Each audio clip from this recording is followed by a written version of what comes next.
Here's 5 fucked up films that got under my skin. As a horror fan, I'm weirdly not the biggest advocate for extreme horror. Some hit that psychological sweet spot, but a lot of it can feel a little bit boring and a little bit pointless. For horror to work in my eyes, there has to be some sort of tension or something to make me scared or something to make me care about the character. The likes of American Guinea Pig, for example, just seem like a horror comedy with no jokes. These films make me feel grim, but there's a little bit more to them. Don't get me wrong, they're probably only about tier 2 or 3 on the iceberg. I'm gonna put an SA warning on at least the first 3 of these. I'd have to check back on the other 2. So, number 1, Man Bites Dog. This is a French low-budget mockumentary. You have a camera crew following around a serial killer as he gets up to more and more depraved acts. And before long, the lines are kind of blurred between who's the killer and who's just documenting. And there's a lot of moral grey areas in there. But don't get me wrong, there's some serious dark comedy, if you like, in this, in the way that things are handled. It's one of those films that's almost a bit too real. It's shot in stark black and white,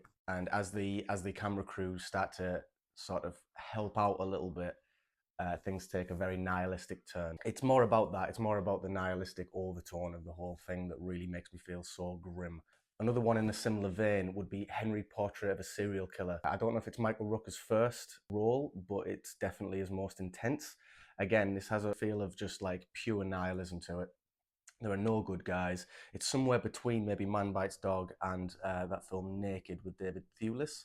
A lot of moral ambiguity, a lot of really fucked up things done by who we would say is the lead character, so we don't really know how to feel as viewers. Number 3, and it's a film I'll never watch again, so I don't know why I keep talking about it so much, Irreversible. Gaspar Noé's Irreversible is one of the most harrowing things you could ever watch on a screen. Rape revenge story in reverse. I'd say the only reason that I see any artistic value in it is its subversion of that trope, or that subgenre, if you like. We start with the revenge, and it cuts back Memento style bit by bit until we see why the revenge happened, and then instead of having any kind of catharsis, we're just left feeling empty.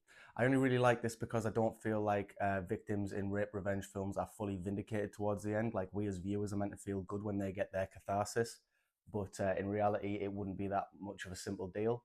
Just be warned going in, it's very real. Number 4, The House That Jack Built. I'm a bit of a fan of Lars von Trier's, don't get me wrong, he's not perfect, but I really enjoyed things like Antichrist, Dogville. The House That Jack Built is definitely one of his darkest that I've seen. We follow a serial killer, Jack, as he just goes about his business and philosophizes to himself. At first glance, this might seem like another just pure exercise in nihilism, but towards the end it does get very metaphorical, very artsy-fartsy, but I really like that. I feel like it added a good twist to things. In a similar way to Antichrist, it definitely added value to his work. Number 5, now this is a bit of a lesser known one, The Evil Within.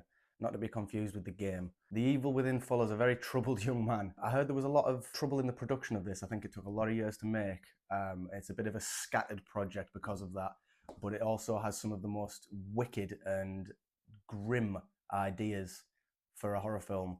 It's hard to describe too much without giving too much away, but the depths to this boy's madness is definitely something to witness. So there's 5 films that messed me up. Let me know in the comments, how did I do? Do you find these to be cartoons compared to your tastes? And stay tuned for part 2.